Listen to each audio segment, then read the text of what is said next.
نحمدہ ونصلی علی رسولہ کریم اما بعد۔ محترم سامعین کرام، اسلام ایک آفاقی مذہب ہے جس کی جملہ تعلیمات میں نہ صرف مسلمانوں کے لیے بلکہ تمام باشندگان عالم کے لیے واضح روشنی موجود ہے۔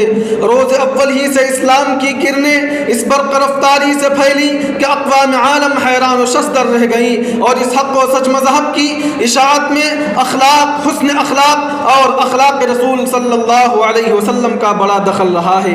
باطل نظریات کے حاملین نے یہ ثابت کرنے کے لیے ہر قسم کے ہتھ کنڈے اپنائے کہ اسلام کی اشاعت بزور شمشیر ہوئی ہے، لیکن تاریخ و سیر کا مطالعہ بتاتا ہے کہ اسلام کی اشاعت اخلاق بلکہ مکارم اخلاق سے ہوئی ہے، جس کا اعتراف اپنے تو جانے دیجئے غیر بھی کرتے نظر آتے ہیں۔ سامعین کرام، آئیے پیغمبر اسلام صلی اللہ علیہ وسلم کے اخلاق کو سب سے پہلے دیکھیں، جنہوں نے اپنے کریمانہ اخلاق کے ذریعے قلیل مدت میں مردوں کو مسیحا بنا دیا، زمانہ جاہلیت کو خیر القرون کا اعزاز بخشا، عرب کے سفاک خوریز انسان دوست بن گئے۔ ان کے اخلاق کو دیکھ کر دشمنان اسلام پاسبان اسلام بلکہ پاسبان عالم بن گئے، باغیان دین، حامیان دین کے نام سے پکارے جانے لگے۔ الغرض اسلام ترقی کرتا چلا گیا۔ حضرات، آپ علیہ السلام نے بعثت کے بعد اخلاق کا ایسا نمونہ پیش کیا کہ اس کے فیض سے افسردہ چمن لہلہانے لگے، مردہ کھیتی میں جان پڑ گئی، سویا ہوا سبزہ جاگ اٹھا، سنسان باغ جس کی پتیاں مرجھا کر گر چکی تھی، اخلاق رسول صلی اللہ علیہ وسلم کی ہوا چلتے ہی ان میں نئی اور ہری پتیاں نکل آئیں۔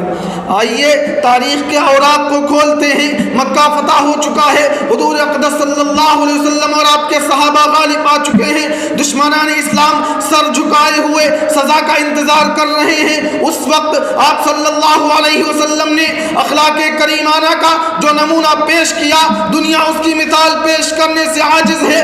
دشمنوں سے خطاب ہوتا ہے، لا تثریب علیکم اليوم، اليوم یوم المرحمہ، کہ جاؤ، آج محمد کی طرف سے معافی کا اعلان کیا جاتا ہے۔ آگے بڑھیے۔ سردار سمامہ آپ کے خون کا پیاسا تھا، لیکن اخلاق رسول صلی اللہ علیہ وسلم سے متاثر ہو کر عاشق رسول بن گیا۔ اکرمہ بن ابی جہل توحید کا دشمن تھا، اخلاق نبی نے اس کو توحید کا پجاری بنا دیا۔ فضالہ بن عمیر جان کے در پہ تھا، اخلاق حبیب کی وجہ سے گرویدہ اسلام بن گیا۔ نجران کا راہب اسلام سے متنفر تھا، حضور صلی اللہ علیہ وسلم کے اخلاق حسنہ سے متاثر ہو کر اسلام کا شیدائی بن گیا۔ میں پوچھتا ہوں، ان لوگوں پر کس نے تلواریں اٹھائی؟ کیا یہ قبول اسلام اخلاق کا نتیجہ نہیں تھا؟ حضرات، آئیے اسلام کی چند تعلیمات کا جائزہ لیں، جن کو دیکھ کر، پڑھ کر، برت کر اور بروئے کار لا کر ایک جہان اسلام کے دامن وسیع میں پناہ لینے پر فخر محسوس کرنے لگا۔ آپ علیہ السلام نے ارشاد فرمایا، وَإِنَّ خِيَارَكُمْ أَحْسَنُكُمْ أَخْلَاقًا، کہیں ارشاد ہوتا ہے من لا يرحم لا يرحم، کہیں اسلام ارحموا اہل الارض کا نغمہ سناتا ہے، کہیں ان اکرمکم عند اللہ اتقاکم کا مساویانہ درس دیتا ہے۔ یہی وہ ذاتی تعلیمات ہیں جن کی وجہ سے اسلام تیزی سے پھیلا اور اس کی اشاعت روز افزوں ہے۔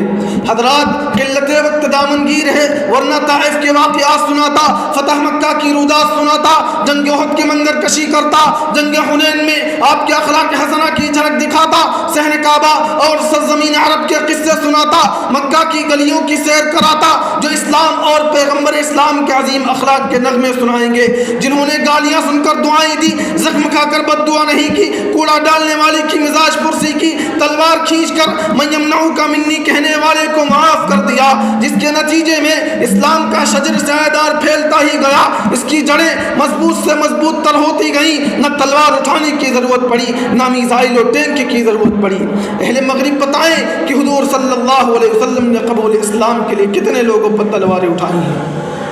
حضرات، آج دنیا جس دور سے گزر رہی ہے اس میں قتل و قتال، جبر و تشدد، چوری و ڈکیتی، دہشت گردی و فرقہ پرستی اور طرح طرح کے جرائم عام ہیں، تو وقت متقاضی اس بات کا ہے کہ آج ہم اسلام کے نام لیوا اپنے حبیب صلی اللہ علیہ وسلم کی خوبی اخلاق حسنہ کو اپنائیں اور اس کی جھلک اپنی زندگی میں اتاریں، تو یقیناً نفرتوں کی بدلیاں چھٹ سکتی ہیں، اسلام سے لوگوں کی وحشت دور ہو سکتی ہے اور وہ بھی اس کی گھنی چھاؤں میں آ کر پناہ لے سکتے ہیں۔ اللہ تعالی ہم سب کو دین اسلام کا سچا اور مخلص خادم بنائے، آمین۔ وما علینا الا البلاغ۔